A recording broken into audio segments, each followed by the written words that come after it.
The committee meets today to hear testimony on the administration's National Defense Strategy and Nuclear Posture Review, both of which were recently released. We welcome back the Secretary of Defense and the Vice Chairman of the Joint Chiefs of Staff to discuss these important documents. I cannot count the number of times I have heard members of this committee talk about the importance of having a defense strategy to help guide decisions that we in the executive branch have to make. Now, we have one. It is a component of the broader national security strategy released in December, and it has within it the Nuclear Posture Review, the first of its kind since 2010. A lot has changed since 2010, and both documents come at a critical time. As the National Security Strategy points out, quote, America's military remains the strongest in the world. However, U.S. advantages are shrinking as rival states modernize and build up their conventional and nuclear forces, end quote. There will undoubtedly be criticism of both documents. Some of it will be based on valid shortcomings. Some of it may spring from more ideological differences. Debates about the particulars are fair and to be expected. But it's also fair, I think, to commend the administration for its attempt to bring structure and rationality to our wide-ranging national security efforts in what is surely a dangerous and volatile world. One last point. We must never forget that with any strategy, the heart of our nation's defense, our most valuable asset, remains the people who serve. It is morally wrong to send brave men and women out on missions under any strategy for which they are not fully trained, equipped, and supported with the best that this country can provide. That support should not be conditioned on any other issue. And we can never forget that there is a real human cost to failing to fully support them. Strategy is important, but nothing is more important for Congress than for us to do our job to support the men and women who protect us, fully and unconditionally. Yield to the ranking member. Thank you, Mr. Chairman. And thank you, Secretary Mattis, General Selva. I appreciate you both being here. And I very much appreciate the fact that, as the Chairman said, you've put out the national security strategy. That is obviously a crucially important step in figuring out how we put together our budget and how the Department of Defense does its job. And I'll start by agreeing with the last point that the Chairman made. I think it is the most important one, and that is whatever our strategy is, whatever it is that we tell the men and women who serve in our military, this is what we expect you to do. It is our paramount obligation to make sure that we fund that we don't have a situation where we give them so many tasks but not enough resources to train for them. I think we can, that is the definition of a hollow force, when we send them into battle unprepared to do what we told them to do. And unfortunately, due to a lot of the budgetary challenges that we've had in the last 6 or 7 years, that's been happening far too often, because we have lurched from continuing resolution to government shutdown to continuing resolution to sometimes an appropriations deal. It is very difficult for both of you and for your predecessors to plan what you're going to do when you don't know how much money you're going to have from 1 week to the next. I think that is a very significant problem. So I appreciate that the strategy is put together. My biggest concern is, does it match the amount of resources that we are likely to have to fund it? We are $21 trillion in debt and counting. The deficit last year was close to $700 billion, and it's going up, not down. So how do we make this fit? How does this work? And then you look at the broader picture, and we just cut taxes by what is going to amount to $2 trillion. The immediate short-term impact of that is that we are going to hit the debt ceiling sooner than we had expected to, because less revenue is coming into the Treasury. So we'll have to go ahead and do that. So in the face of a $21 trillion debt, $700 billion deficit, and all of the needs that the Chairman outlines, and your strategy lays it out, and I think in this committee certainly we all know the list. It's sort of up on the wall over there, minus Iran and the threat from radical Islamist extremisms. Those are the threats that we face, and how do we meet them? In the face of all of that, we decided to give away $2 trillion. And I could make an argument that in so doing, this Congress made a public policy decision that we were not going to fund defense at the levels that this committee thinks they should. We decided not to fund it, and then, okay, well, there's other places we can get the money. But the president has said he is not going to reform mandatory spending at all. The State of the Union address promised more money than I think I can possibly imagine. And as a side note, I think we ought to ban the State of the Union address. And I say that for Democrats and Republicans alike, because the main thing that it does is it gives the executive a chance to stand up there and promise things that are absolutely, utterly, and completely impossible to deliver. And then the American public comes to expect it and rightfully gets a little bit irritated when magic doesn't make it happen. And again, that's bipartisan. Every State of the Union address I've seen since I've been here, I've walked out of there thinking, we don't have that money. What is he talking about?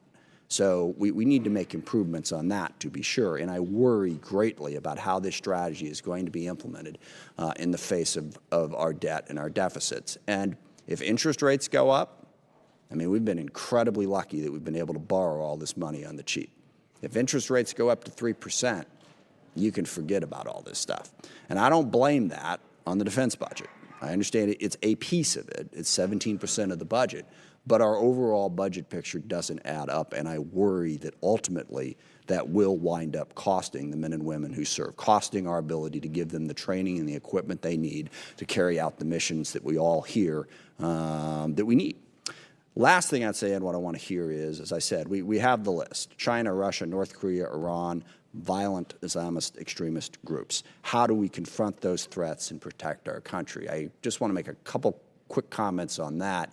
There is a common thread between all of those threats, and that is a threat to representative democracy, freedom, and capitalism. All of those groups want to make the world safe, I guess, for autocratic dictatorships. Now, each one of them has a slightly different viewpoint on what that dictatorship should look like, but it is a fundamental threat to democracy and representative government. And I think we need to understand it in that context and push back comprehensively to try and create a world that is safe for freedom and democracy, because I think that is incredibly important in keeping a peaceful and prosperous world.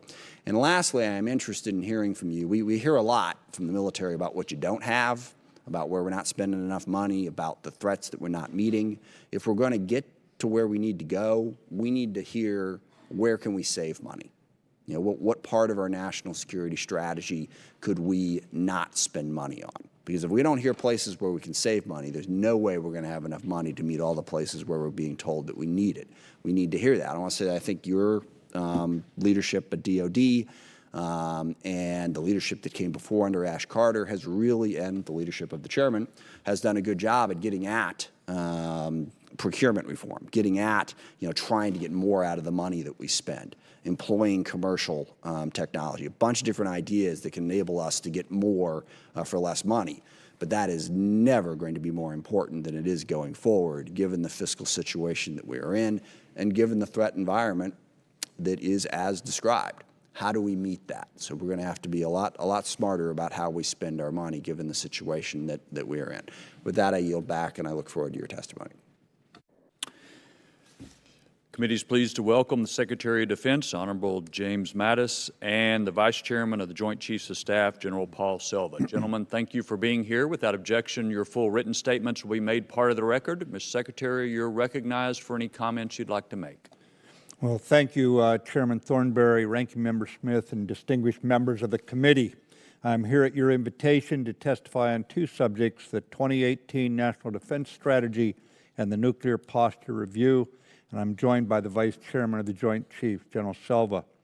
Even in the midst of our ongoing counterterrorism campaigns, my role is to keep the peace for one more year, one more month, one more day, giving Secretary Tillerson and our diplomats time to resolve crises through diplomatic channels. The Department of Defense does this by providing the Commander-in-Chief with military options that ensure our diplomats negotiate from a position of strength. Up front, I need to note 3 days from now I will visit our nation's first Security Force Assistance Brigade in Fort Benning, Georgia, as they prepare to deploy to Afghanistan. To advance the security of our nation, these troops are putting themselves in harm's way in effect signing a blank check payable to the American people with their lives. They do so despite Congress's abrogation of its constitutional responsibility to provide sufficient stable funding. Our military has been operating under debilitating continuing resolutions for more than 1,000 days during the past decade. These men and women hold the line for America while lacking this most fundamental congressional support, a predictable budget. Congress rightfully mandated this national defense strategy, the first one in a decade, and then shut down the government the day of its release. Today, we are again operating under a disruptive continuing resolution. It is not lost on me that as I testify before you this morning, we are again on the verge of a government shutdown or, at best, another damaging continuing resolution. I regret that without sustained, predictable appropriations, my presence here today wastes your time because no strategy can survive, as you pointed out, Chairman, without the funding necessary to resource it. Yet we all know that America can afford survival. Nations as different as China and Russia have chosen to be strategic competitors. They seek to create a world consistent with their authoritarian models and pursue veto power over other nations' economic, diplomatic, and security decisions. Rogue regimes like North Korea and Iran persist in taking outlaw actions that undermine and threaten regional and global stability. And despite our successes to date against ISIS physical caliphate, violent extremist organizations continue to sow hatred, incite violence, and murder innocents. Across the globe, democracies are taking notice. We recognize great power competition is once again a reality. We will continue to prosecute the campaign against terrorism by, with, and through our allies. But in our new defense strategy, great power competition, not terrorism, is now the primary focus of U.S. national security. Our military remains capable, but our competitive edge has eroded in every domain of warfare: air, land, sea, cyber, and space. Under frequent continuing resolutions and sequesters budget caps, our advantages continue to shrink. The combination of rapidly changing technology, the negative impact on military readiness resulting from the longest continuous stretch of combat in our nation's history, and insufficient funding have created an overstretched and under-resourced military. During last week's State of the Union address, President Trump said weakness is the surest path to conflict. To those who might suggest that we should accept a year-long continuing resolution, it would mean a return to a disastrous sequestration level of funding for the military. And in a world awash in change and increasing threats, there is no room for complacency. History makes clear that no country has a preordained right to victory on the battlefield. Framed within President Trump's national security strategy and aligned with the Department of State, our 2018 National Defense Strategy provides clear strategic direction for America's military. A long-term strategic competition requires the seamless integration of multiple elements of national power: diplomacy, information, economics, finance, intelligence, law enforcement, and military. The Department's principal priorities are long-term strategic competitions with China and Russia. Given the magnitude of the threats they pose to U.S. security and prosperity today, Congress must commit to both an increased and sustained investment in our capabilities.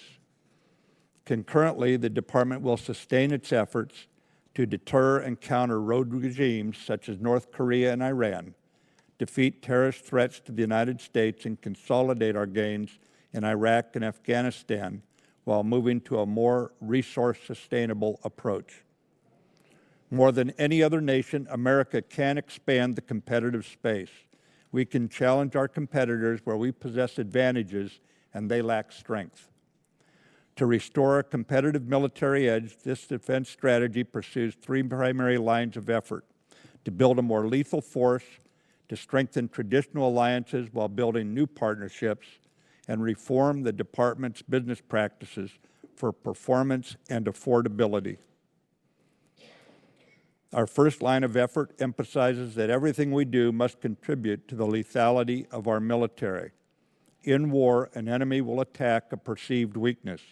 Therefore, we cannot adopt a single preclusive form of warfare. Rather, we must be able to fight across the spectrum of combat. This means the size and composition of our force matters. The nation must field a sufficient, capable force to deter conflict. If deterrence fails, we must win. To defend our way of life, our military will embrace change while holding fast to traditional proven attributes that make us the most formidable force on any battlefield. Those who would threaten America's experiment in democracy must know, if you threaten us, it will be your longest and worst day.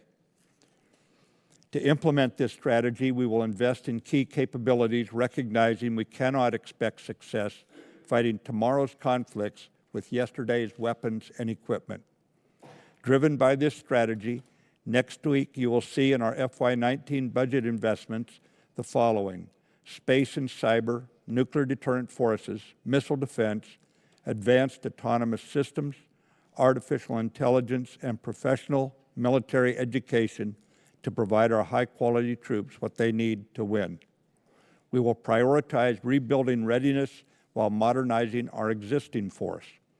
We will also be changing our force's posture to prioritize readiness for warfighting in major combat, making us strategically predictable for our allies and operationally unpredictable for any adversary.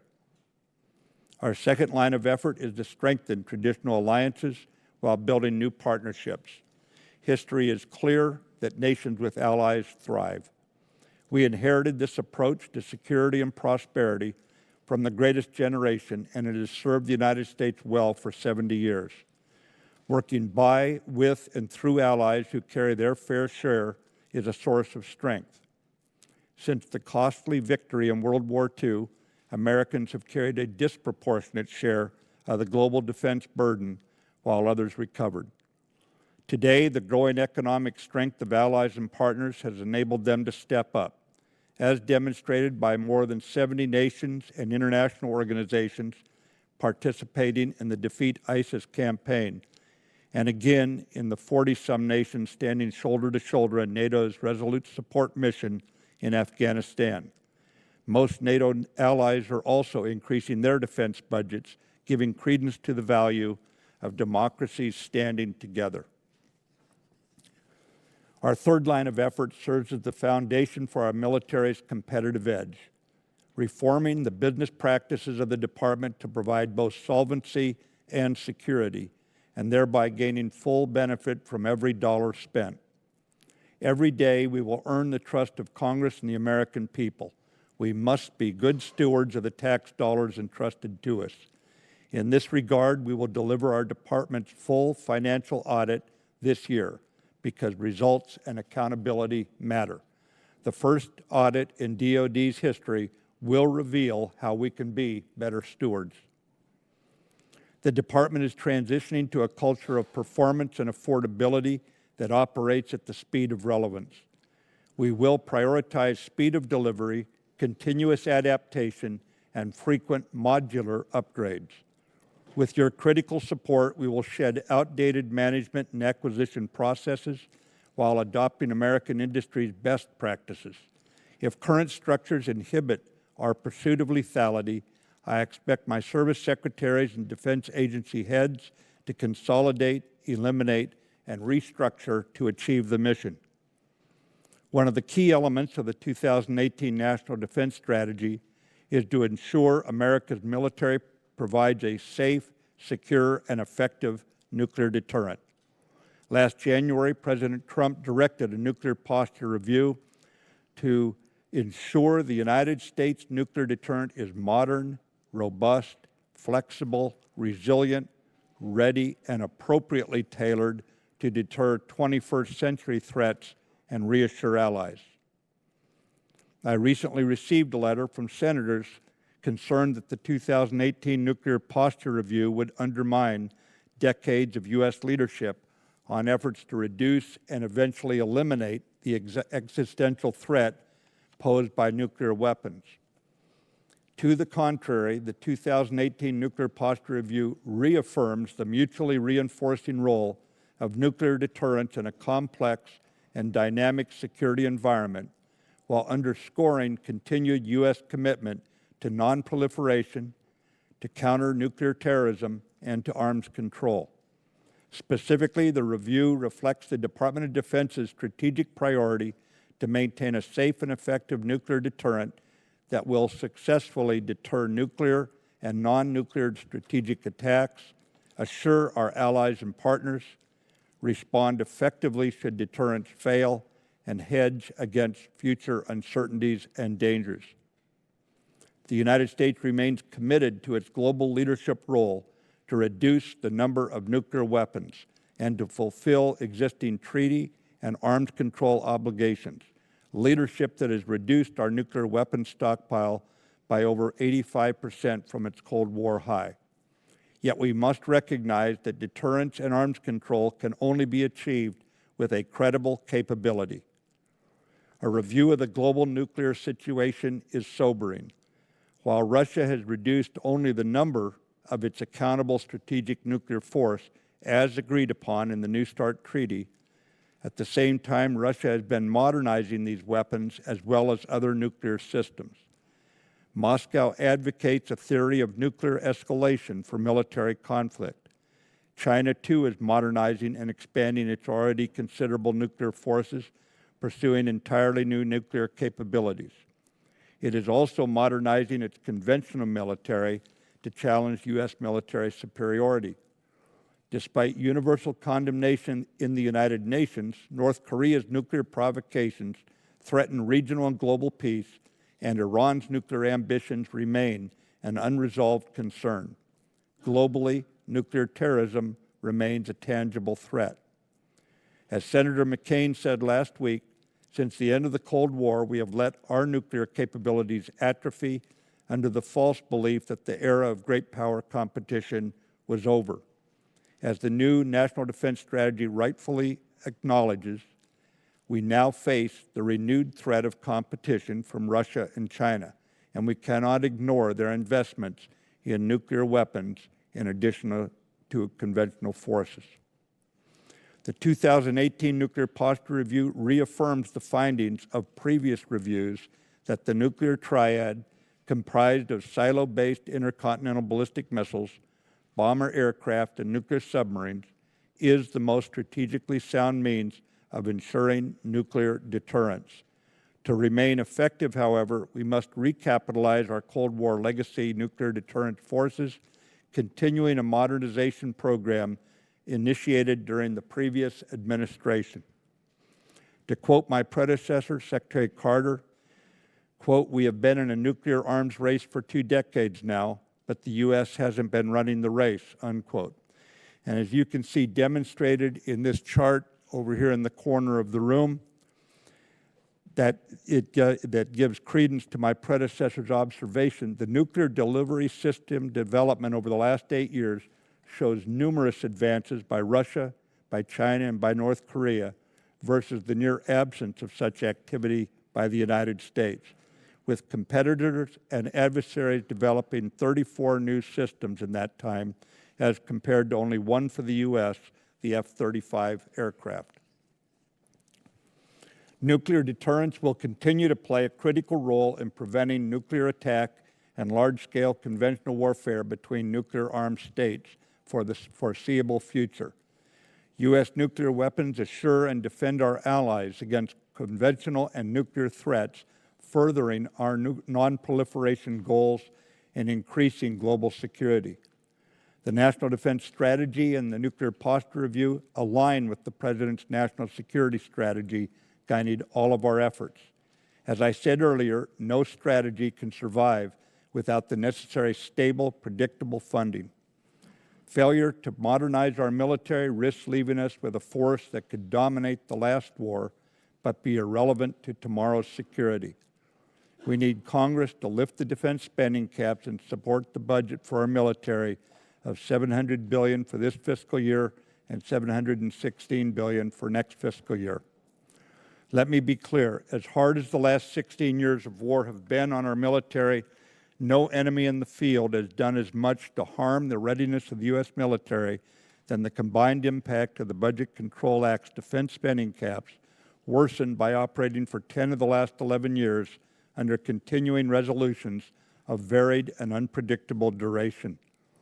The Budget Control Act was purposely designed to be so injurious that it would force Congress to pass necessary budgets. It was never intended to be the solution. For too long, we have asked our military to carry on stoically with a success at any cost attitude. Our troops work tirelessly to accomplish every mission with increasingly inadequate and misaligned resources simply because Congress has not maintained regular order. The fact that our volunteer military has performed so well is a credit to their dedication and professionalism. We expect the men and women of our military to be faithful in their service, even when going in harm's way. We must also remain faithful to them.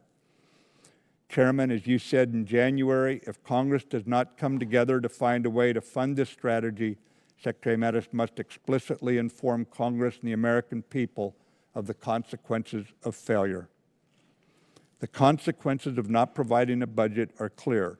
Even though we are protecting ongoing operations from continuing resolution disruptions, each increment of funding in support of our partners in Afghanistan, Iraq, and Syria requires a 15-day congressional notification.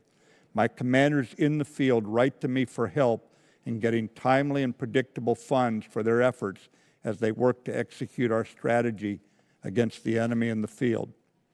Additionally, should we stumble into a year-long continuing resolution, your military will not be able to provide pay for our troops by the end of the fiscal year. We will not recruit the 15,000 Army soldiers and 4,000 Air Force airmen required to fill critical manning shortfalls. We will not maintain our ships at sea with the proper balance between operations and time in port for maintenance. We will ground aircraft due to a lack of maintenance and spare parts. We will deplete the ammunition, training, and manpower required to deter war and delay contracts for vital acquisition programs necessary to modernize the force. Further, I cannot overstate the impact to our troops' morale from all this uncertainty. Today, as I sit here, we are engaged in prudent planning in the Pentagon for another disruptive government shutdown. You know that I cannot care more about our country's defense than this Congress, for it is Congress alone which has the constitutional authority to raise and support armies and to provide and maintain a Navy. We need Congress back in the driver's seat, not in the spectator's seat of the Budget Control Act's indiscriminate and automatic cuts. I know that in time of a major war, Congress will provide our military with all it needs. But money at the time of crisis fails to deter war. And you know we would be at that point to have no time to prepare, as it takes months and years to produce the munitions, the training, and readiness required to fight well. To carry out the strategy you rightly directed we develop, we need you to pass a budget now. If we are to sustain our military's primacy, we need budget predictability. Congress must take action now to ensure our military's lethality is sufficient to defend our way of life, to preserve the promise of prosperity, and to pass on the freedoms we enjoy to the next generation. And I ask that you not let disagreements on domestic policy continue to hold our nation's defense hostage. General Selva will now discuss the military dimensions of the 2018 National Defense Strategy and our nuclear posture review. Thank you. General Selva. Thank you, Mr. Chairman. Ranking Member Smith and distinguished members of the committee, thank you for the opportunity to join Secretary Mattis to brief on the National Defense Strategy and the Nuclear Posture Review. General Dunford and I, along with the Joint Chiefs of Staff, fully support the strategies outlined in the National Defense Strategy and in the Nuclear Posture Review. Both documents are the product of significant consultation and collaboration between members of the Joint Staff and the OSD staff. The National Defense Strategy provides detailed defense policy guidance for military strategy, planning, and operations. Therefore, the Chairman's 2016 Classified National Military Strategy will require an update to maintain complete consistency with the National Defense Strategy and the President's National Security Strategy released in December. Immediately upon release of the National Defense Strategy published last month, General Dunford directed the Joint Staff to commence a revision of the National Military Strategy, and that process is now underway. Other subsequent guidance and plans will be revised in turn to support the lines of effort outlined in the National Defense Strategy and to operationalize the concept of dynamic force employment. Additionally, we have begun to review the Joint Staff's organization and processes to determine if we need to make adjustments to support the Chairman's global integrator responsibilities and to better position the Chairman to support the Secretary's decision-making processes. Refining the National Military Strategy and the Joint Staff's organization and processes are a step towards increasing the lethality and flexibility of the Joint Force in light of the reemergence of great power competitions. The Nuclear Posture Review also reflects the realities of today's security environment, as well as projecting the future environment and its potential impacts on U.S. nuclear weapons policy and strategy.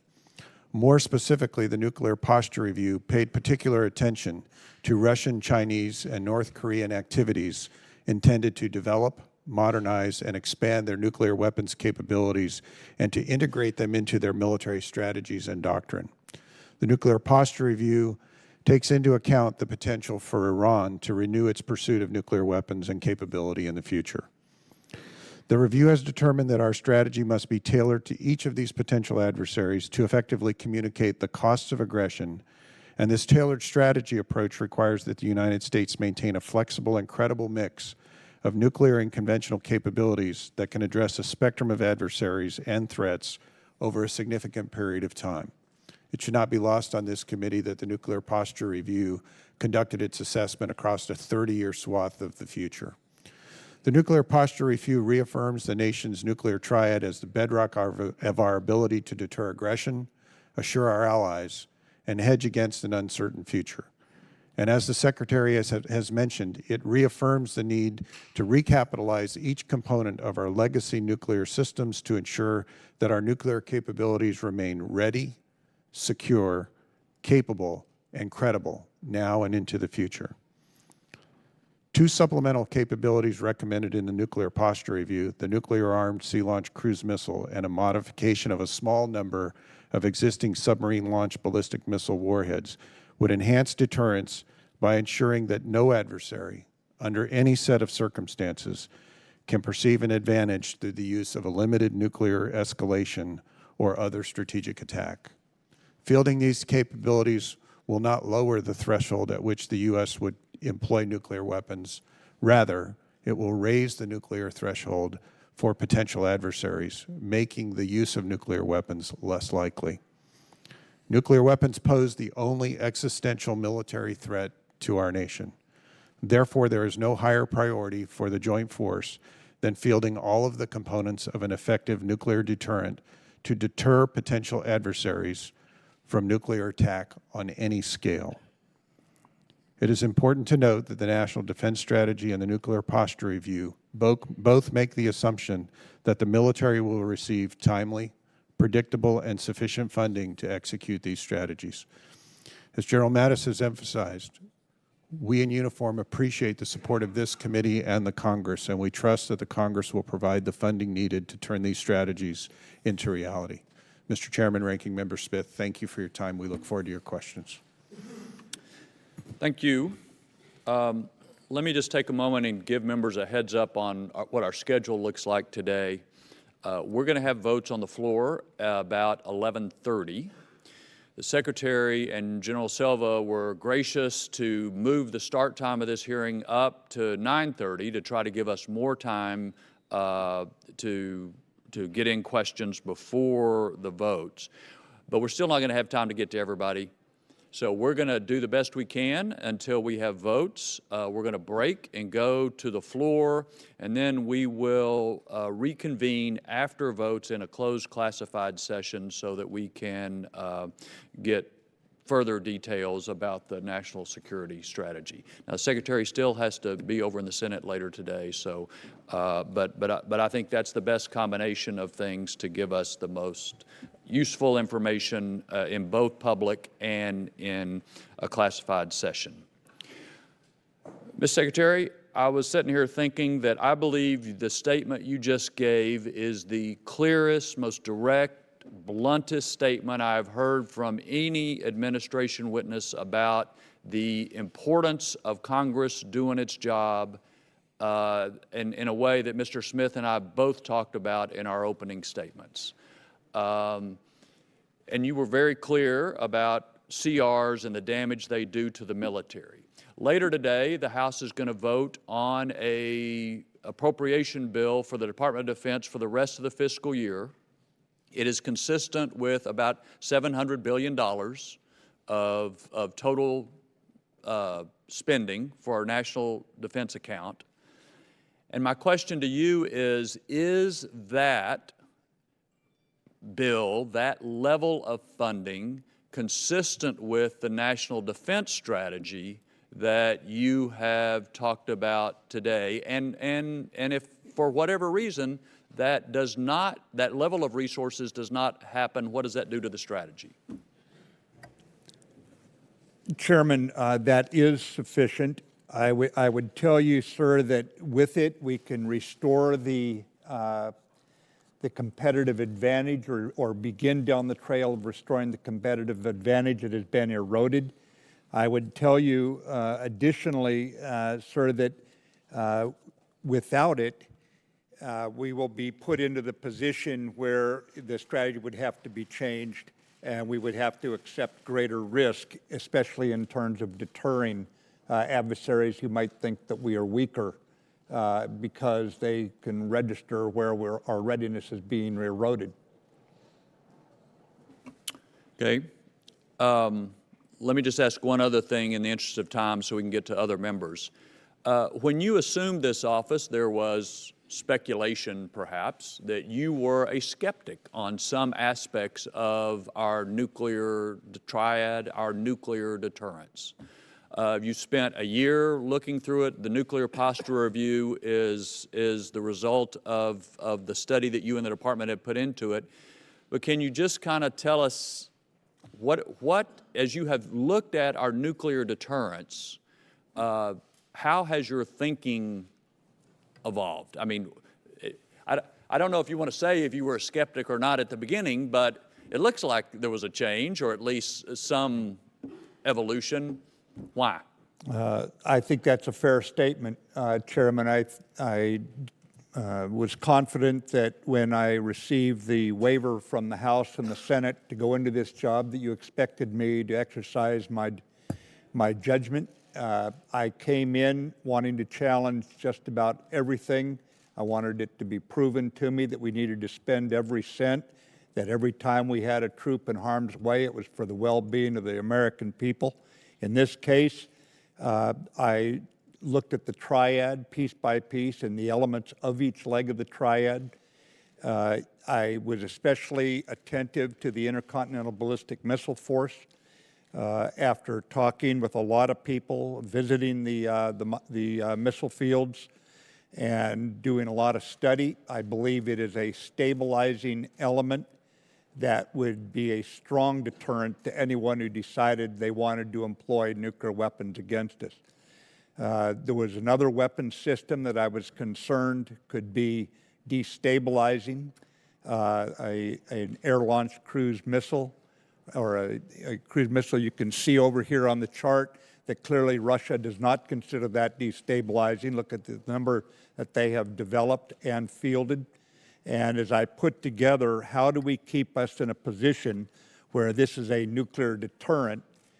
It's got to have those capabilities to be most persuasive. Deterrence is in the eye of the adversary. And that was the journey I embarked on. And it was a little rough on the staff and those who came in promoting it at first. But I think they were compelling by the time we were done. Thank you. Mr. Smith. Thank you, Mr. Chairman. I think you are quite correct that we have entered an era where great power rivalry is back on the table. Obviously, China and Russia have become more active in a variety of different ways. What disturbs me about the direction of this conversation is I don't believe that great power rivalry equals endless arms race. that basically whenever you have a great power rivalry, all that is involved is military power. You have to build as much as you can build, they have to build as much as they build, and it goes up and up and up and up and up. Would you agree, Mr. Secretary, that there are other important elements of dealing with great power rivalry, starting, for instance, with the State Department, with diplomacy, with the idea that dialogue between our adversaries, between us and our adversaries, is important? Congressman Smith, I would agree 100%, and I would point out we are not developing, for example, nuclear torpedoes. Our nation is quite capable of developing new weapons, as you know, and unlike Russia, for example, we have chosen not to do that to give opportunity for our diplomats to do what you're recommending. My question is, deterrence is also your diplomatic stance. Deterrence is dialogue. And this is what concerns me is, yes, we have to be able to deter Russia and China from moving forward. But part of the way you deter them, particularly in the nuclear arena, is to have a dialogue, to do what Ronald Reagan did with Gorbachev and with others, and not just arms reduction, but at least have an open discussion so that you don't miscalculate. I mean, a lot of what we're building into here is we're assuming that the Russians, gosh, if we don't have low-yield nuclear weapons, then the Russians will think that they can get away with a low-yield nuclear strike. Part of the way that you make sure that they don't think that is you let them know. You have a dialogue. And I'm very concerned right now that we don't have much in the way of a dialogue with Russia or China. We did get something in the DOD bill that we passed this year that would mandate that happening, but we mandate a lot of things that the executive branch doesn't do. So we need to do that. But on the larger point, essentially what we're presented with, what the chairman has presented us with is we have to cut taxes massively, of course. So we've done that. And then we have to fund defense. So when you go back through those numbers that I mentioned on a $21 trillion debt and $700 billion deficit that is growing, now we're going to have a massive increase in defense. We had the massive tax cut. You are going to gut everything else. And let's forget for the moment our infrastructure, education, things that are, I think, also important to actually having a just and prosperous society. Defense is important without question. But if you gut everything else, you create problems. And let's just focus on security. If we pass this budget that the Republicans want to put before us today, the State Department will continue to be destroyed. As we all know, career diplomats are leaving. There have been massive cuts in their budget, and now we are proposing no budget for the State Department. We'll give them a CR. We're not going to pay any attention to that whatsoever. And it becomes a self-fulfilling prophecy, okay? How do we know we have to build massive weapons to deter Russia and China? Well, we're not talking to them, so we have to presume the worst. We're going to give up on diplomacy and simply focus on having as many weapons as is humanly possible to make sure that they're deterred. Dialogue is incredibly important to deterrence, and not just dialogue with Russia and China. We need allies. Look, if we are in a great power rivalry in this world with both Russia and China, given our massive debt and China's economic might, that's going to be a tough hill to climb. I mean, we could build a military, trillion-dollar military, and it's going to be hard to match all of that. We need allies. We need friends. And there are a lot of possibilities. India, Vietnam, South Korea, Japan. We still don't even have an ambassador to South Korea. But we are degrading diplomacy at an incredibly rapid level. We are also degrading development, which I think is an important part of it. This is part of how we talk about, all that stuff in the charter there that China is doing. One of the biggest things China is doing is they're spending a ton of money all across the world to try to curry favor with countries and also build their own economic might. Now, they're doing it in an incredibly crass and terrible way because they don't care what the government does. They're not going to pull money out of a country because of a human rights violation. They don't care. They're doing it. We're pulling back. Again, this budget that is being proposed guts development. And then let's just talk about the Department of Homeland Security. Passingly important, I would hope, for our national security. It is part of the non-defense discretionary budget. It, too, will be gutted by this approach. We'll just leave it in the wind in the CR because defense takes priority, we do nothing else. The Justice Department has played an enormous role in stopping terrorist attacks and also bringing to justice those who have committed them. It, too, gets gutted by this budget. So I always bristle a little bit when I hear how can we hold defense hostage to domestic political priorities, as if those domestic political priorities were some kind of luxury that, we just engage in for fun and enjoyment and aren't really important. All of those things are important. The State Department is really important. In fact, I don't think it was you, but I think it was your predecessor or someone who said, I think it was you, said, if you're going to cut the State Department, you better give me 5 more divisions, okay? Because that's what I'm going to need to defend this country. It was either you or General Dunford. I apologize. So to sit here and say, we're going to stand up, spend all this money on defense because it would just be wrong to prioritize other things is patently absurd and insulting. Defense is incredibly important. It's not the only thing that's important in keeping the peace. This is more speech than a question, but I think it's important. You got to agree, there are other things that are important than keeping the peace. And if we do what is being proposed today, we say to those other things, they don't matter. Department of Homeland Security doesn't matter. Department of Justice doesn't matter. State Department doesn't matter. None of that matters. Doesn't that make your job vastly more difficult? That was a question.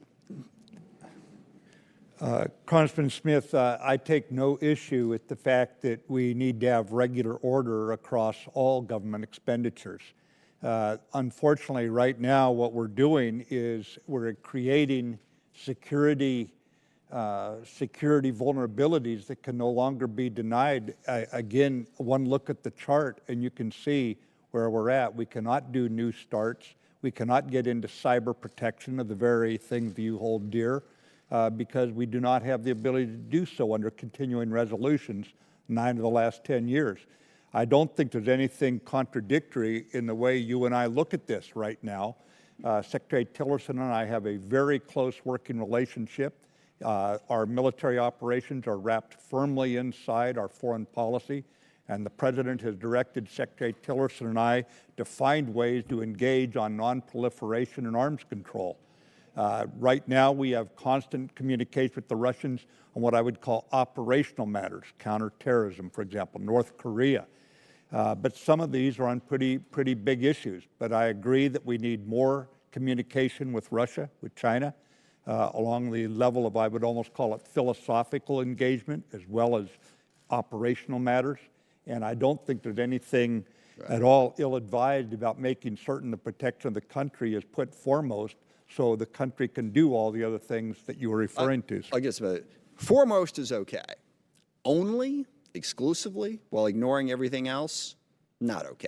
And that's what we're about to do this afternoon. So the only contradictory thing is to completely ignore the rest of the budget, massively cut taxes and fund defense, and act like you've provided for security for the country. A lot of other people got to get in. I made my point. I appreciate you answering the question. I yield back. Just for the record, I hope we get a complete budget agreement, and we do it this week for all aspects of the government. We can do that, and we should.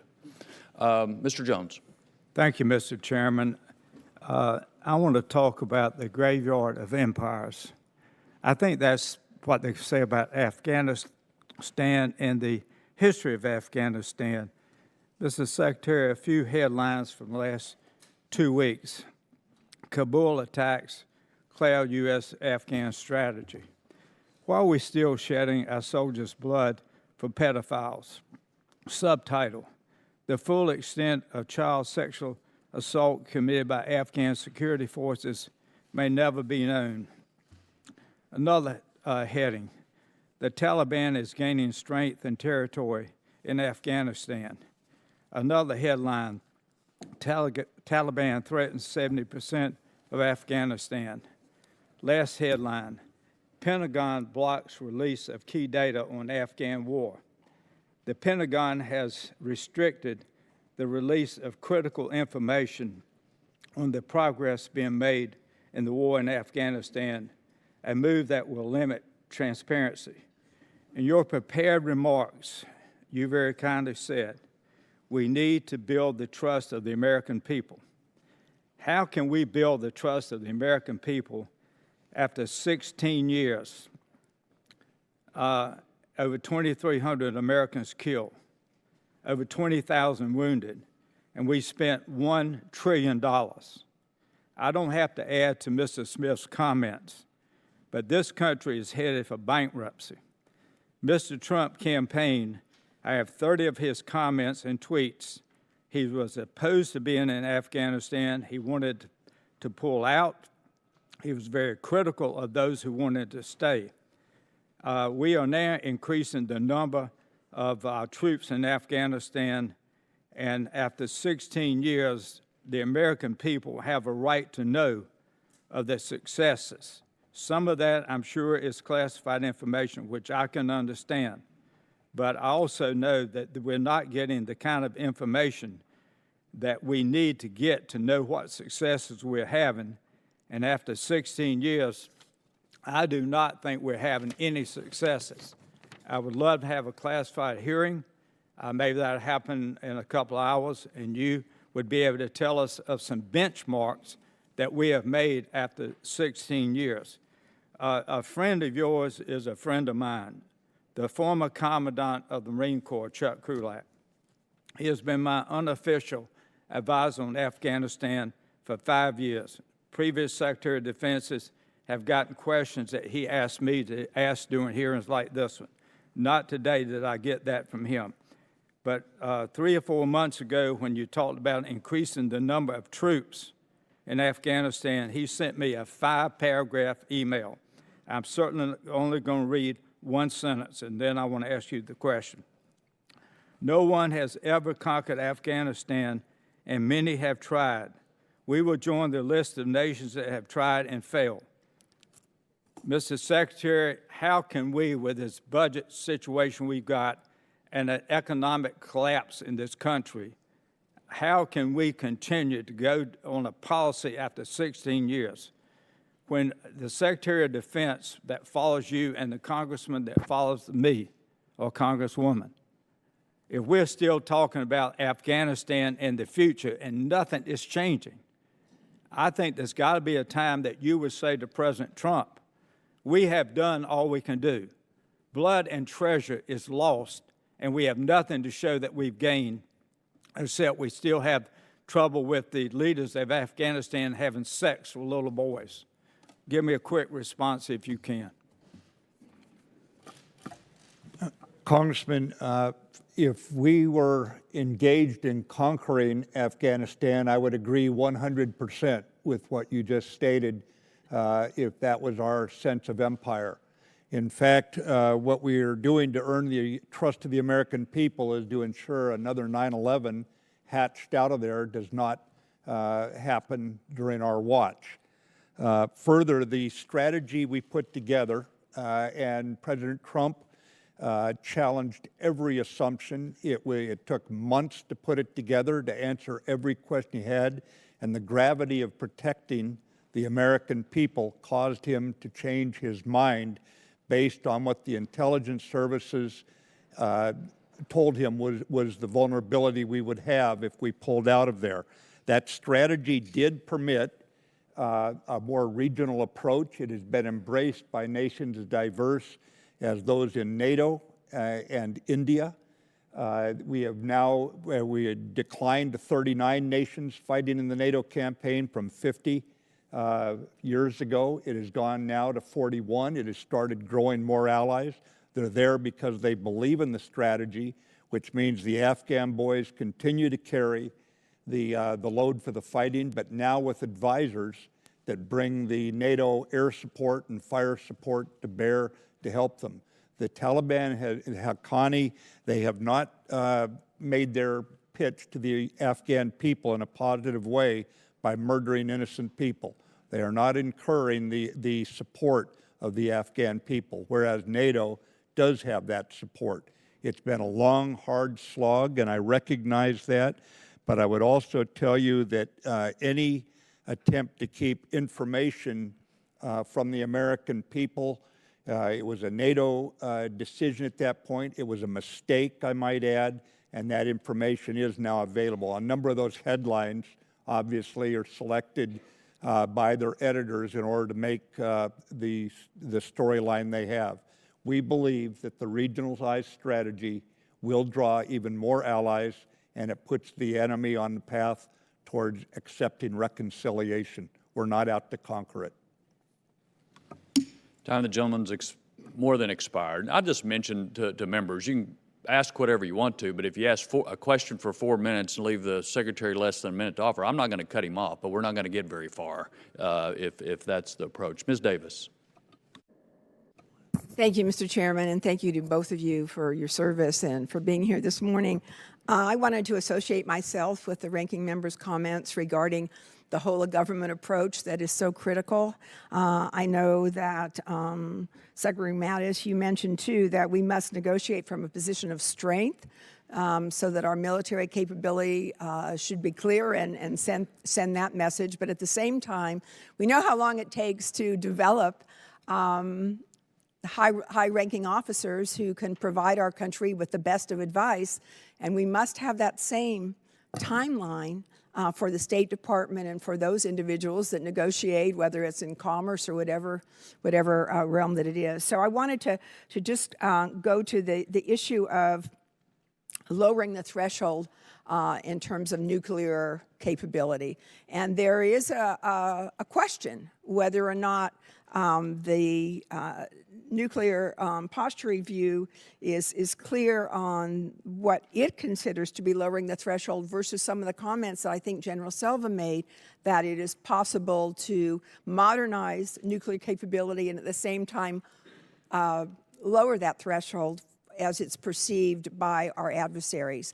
Can you speak to that more? Because I think we're all concerned about the Russian doctrine of escalating to de-escalate. Where are we, and how can we make that clear, I think, to the American people? I think part of it can be addressed through the continuity of our nuclear deterrent, and again, I never say nuclear deterrent strategy and how we manage it and how we talk about it. And if you look at the 2010 nuclear posture review, in which it said we would only use nuclear weapons in extreme circumstances, I would refer to 2018, where we say in the most extreme circumstances would we use those weapons. You see the continuity between two different administrations, two different political parties for the president. And in regards to the lower yield weapon, it's to make certain that no one thinks that they could use a low yield weapon and put us in a position where we could only respond with a high-yield weapon with the supposition that maybe we would not. And we can say, well, we know we would, but what matters in deterrence is what does the adversary think? And in this regard, deterrence is dynamic, and we must recognize that today's deterrent must keep pace with the thinking of today's adversaries or competitors. Could you respond, sir, though, to the belief that a nuclear weapon is a nuclear weapon, that no matter what that size may be, it would still signal that we're using a nuclear weapon and perhaps even changing the rules of the game? Mm-hmm. Yeah, I would agree. I don't think there's any such thing as a tactical nuclear weapon. Any nuclear weapon used anytime is a strategic game changer. That said, we don't want someone else to miscalculate and think because they're going to use a low-yield weapon that somehow we would confront what Dr. Kissinger calls surrender or suicide. That we do not want even an inch of daylight to appear in how we look at the nuclear deterrent. It is a nuclear deterrent and must be considered credible. Thank you. General Selva as well. I mean, looking at that nuclear modernization, the cost, $700 billion, $1.5 trillion, is that something that, given the whole scope of what's needed in terms of our defense budget, that makes sense today? My response is yes, it does make sense. It makes sense in the context that we're talking across about a 40-year time span, the cost of about $700 million to modernize the three legs of the triad, to make available to future Secretaries of Defense and Commanders-in-Chief a credible, secure, reliable nuclear triad that allows those individuals 20 or 30 years into the future to be able to tailor strategic responses as well as support the possibility of negotiating away entire types and classes of weapons. That process will have to continue over a long time span. The arsenal and weapons that we have today are ready, secure, and credible, but they must be modernized over the span of time to keep those options available to our commanders-in-chief. Thank you. Thank you, Mr. Chairman. Thank you. Mr. Wilson.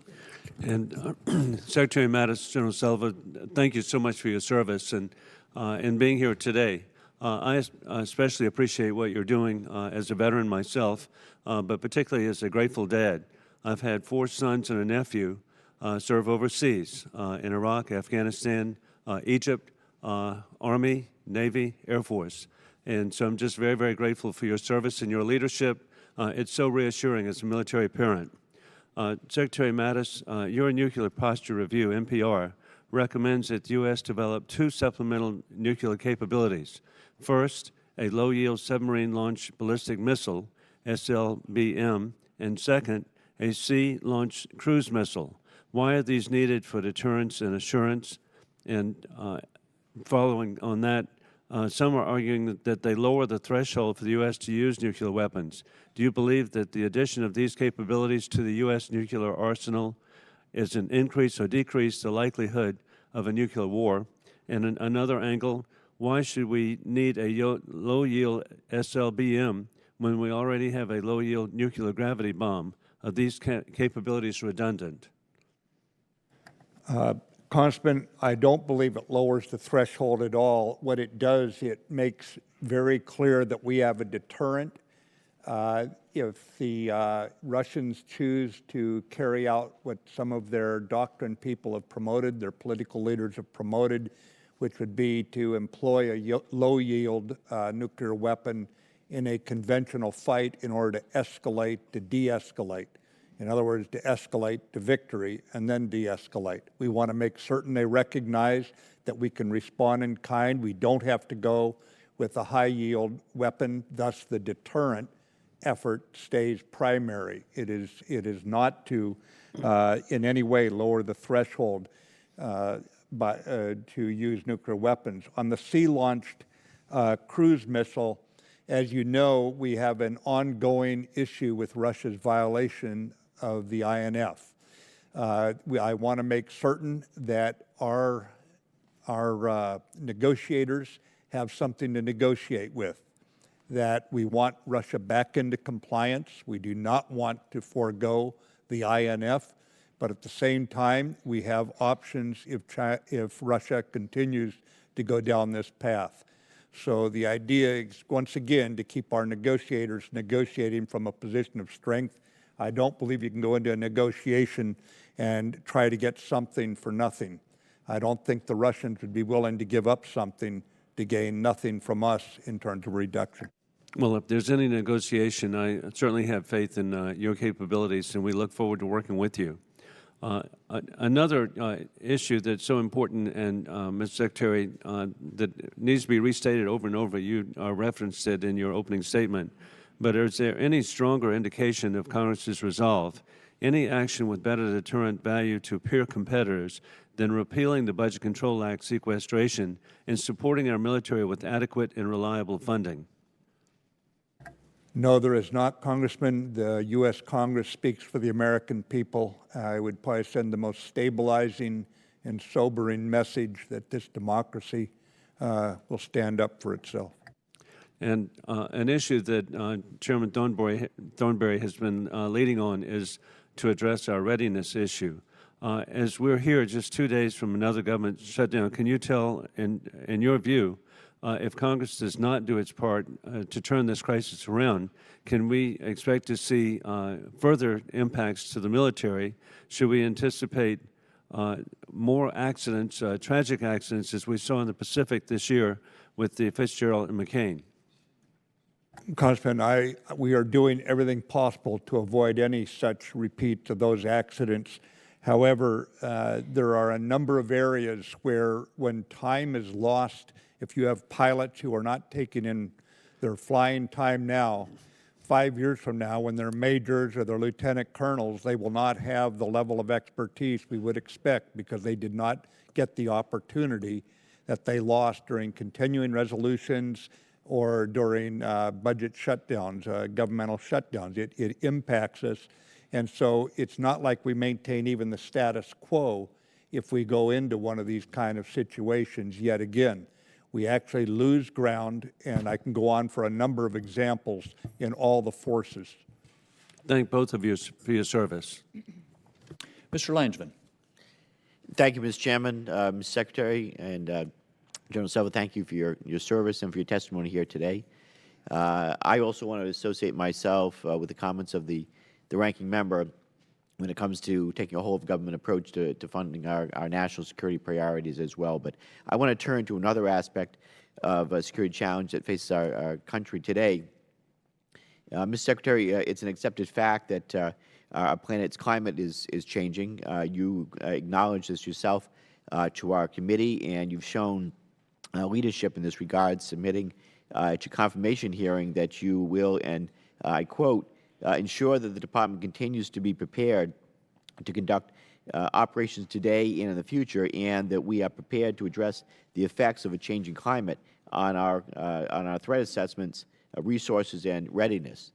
And I want to commend you for those statements. However, both the President's national security strategy and the Department's national defense strategy fail to note climate change as a threat. I'm perplexed by that, and certainly ask why was that omitted. But as these changes occur, how will you ensure the Department is prepared to respond? What steps will the Department take to mitigate the challenges of a changing land and seascape to ensure America's mission resiliency and assurance? Congressman, on a military level, every base we have has what we call extreme weather plans. We acknowledge any kind of environmental impacts from the weather, whether it be drainage systems or whatever we need in order to keep that base operating, whether it be airfields, seaports, marshaling bases for deployment, that sort of thing. This is a normal part of what the military does, and under any strategy, it is part and parcel. Well, I still find it perplexing that it was left out of the national defense strategy. General Selva, let me turn to part of your testimony. I might take issue just with one part of it, where you say nuclear weapons pose the only existential military threat to our nation. I would add cyber weapons as also posing an existential and asymmetric threat to our nation as well. In your assessment, both to you and to the Secretary, how well resourced and trained are our forces to deal with the threats of cybersecurity? Congressman, we've established U.S. Cyber Command as the bulwark for the military networks that we operate on in order to be able to defend the nation. Cybercom, in consultation and collaboration with the National Security Administration, also provides for some of the cybersecurity for critical infrastructure and industries around the country.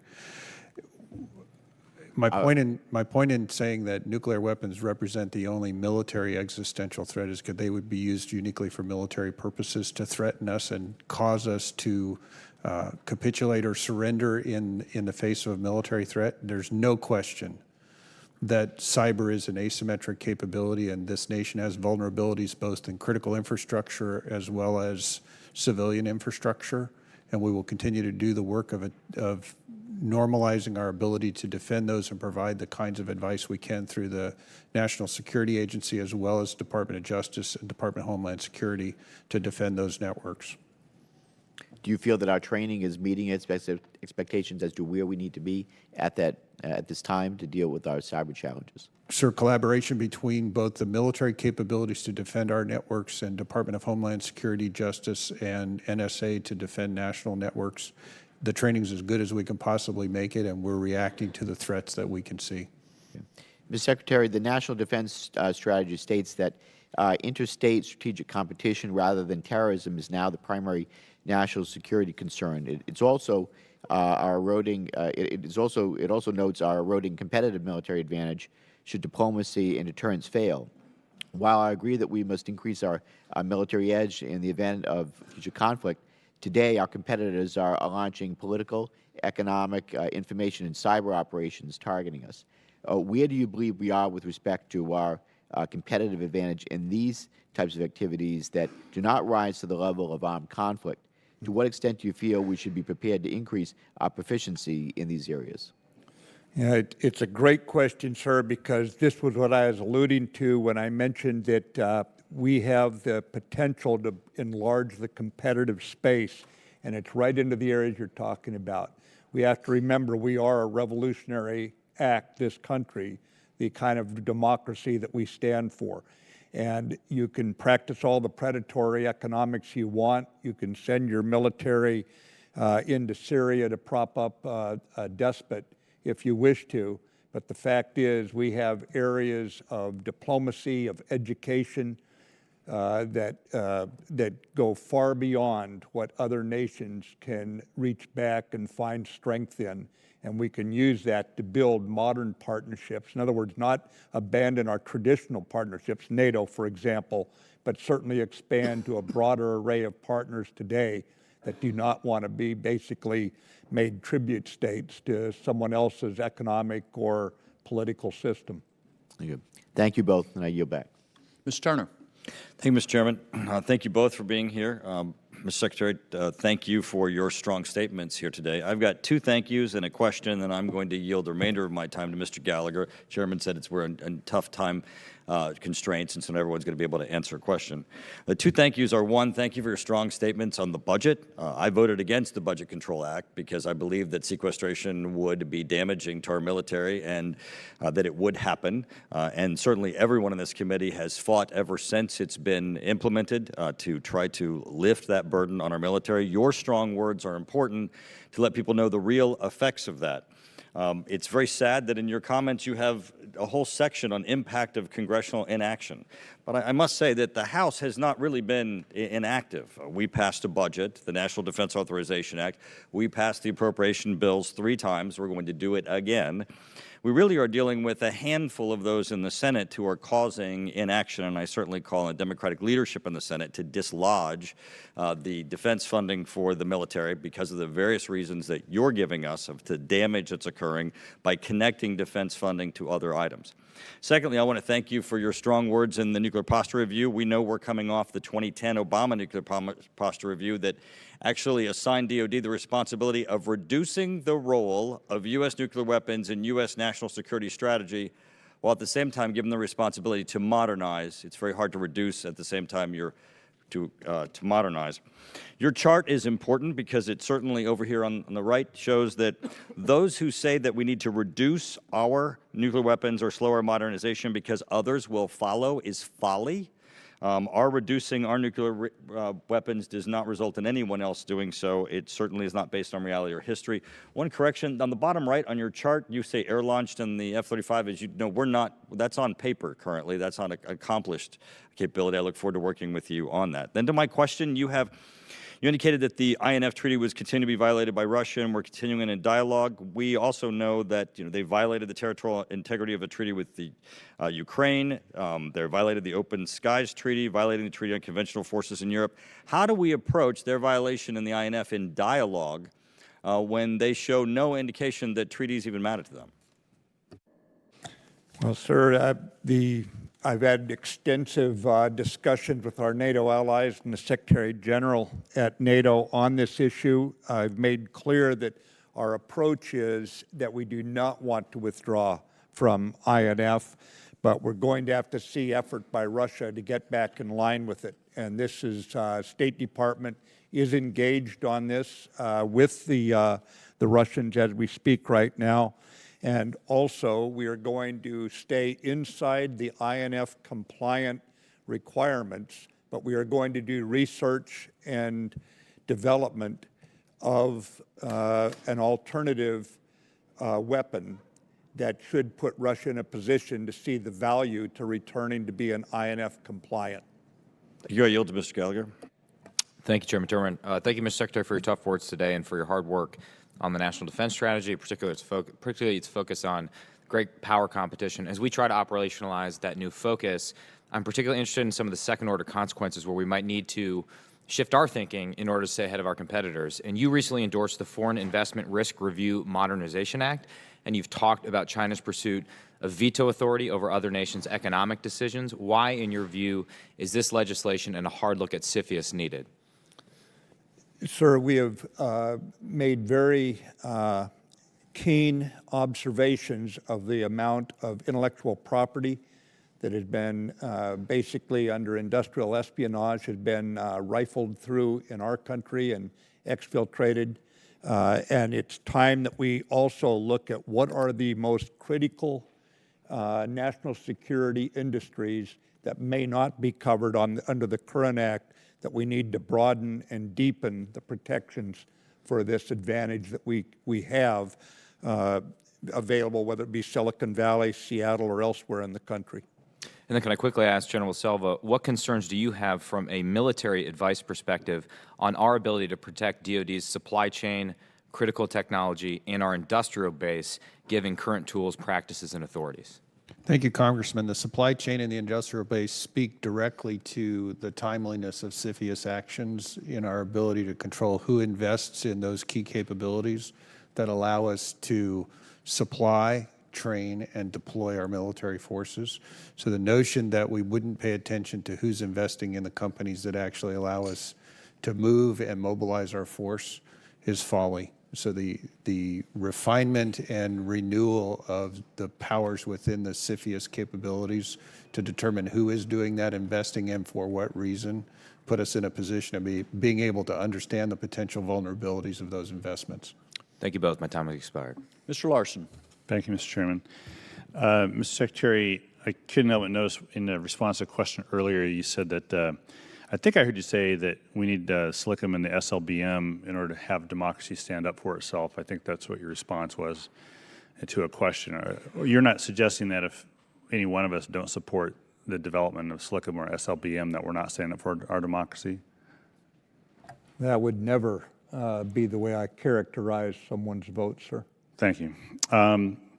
So you also argued that in the nuclear posture review provides I think it was SLCM, provides a bargaining chip in dealing with INF treaty violations of the Russians. Is that, did I get that correct? That's correct, Yeah, okay. Congressman. Is it a logical extension then that if we saw a change in Russian behavior, the administration would stop the development of the either one or both? I don't want to say in advance of a negotiation and undercut our negotiators' position what we would or would not do. The point I would make is that deterrence is dynamic. We have to deal with it as it stands today, as we see it on the chart.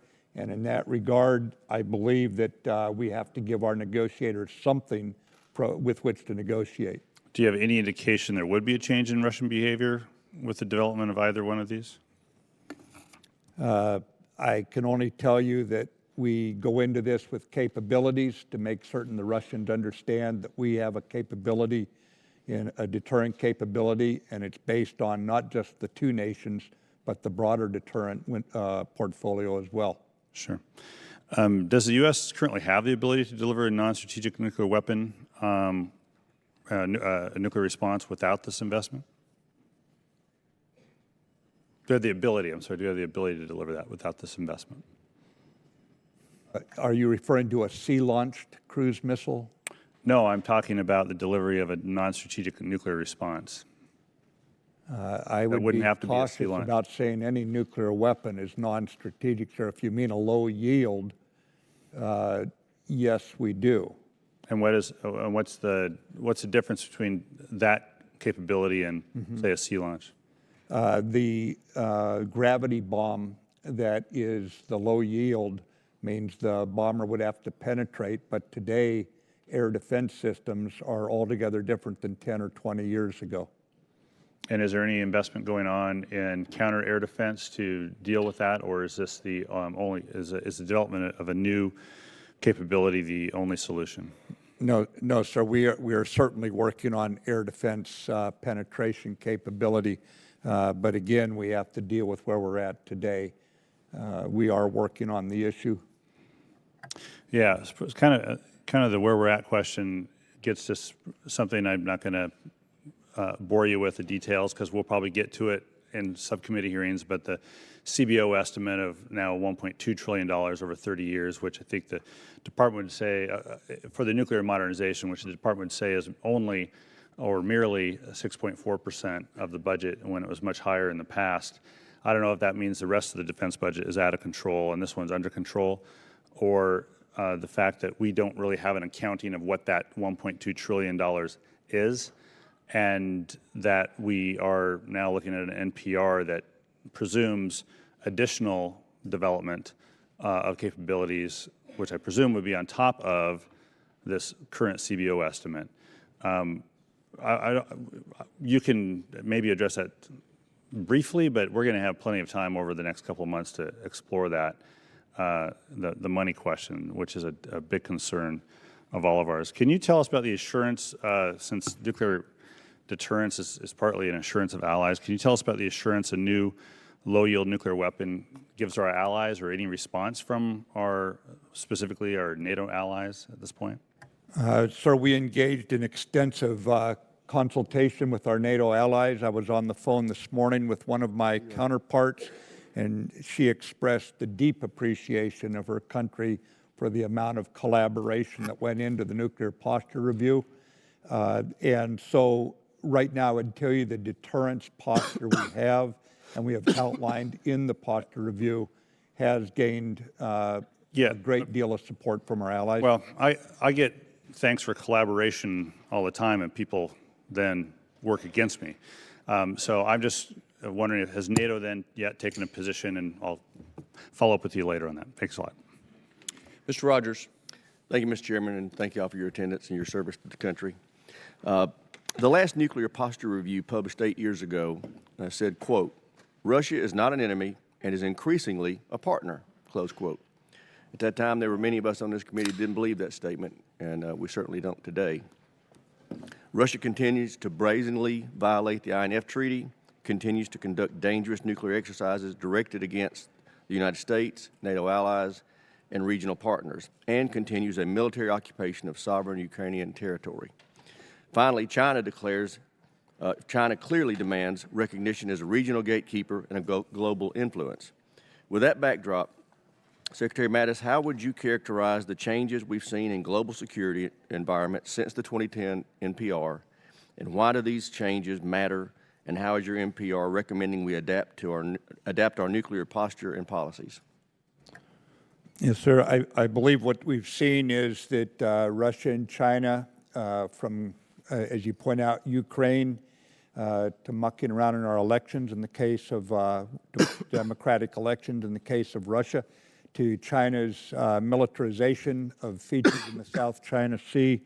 We have seen them choose to become strategic competitors with us, vice what at one time we had hoped would be some level of partnership. Do you believe that the 6 or 7% of our defense budget that we are devoting to the nuclear enterprise is an adequate level of spending to fund our nation's #1 priority defense mission?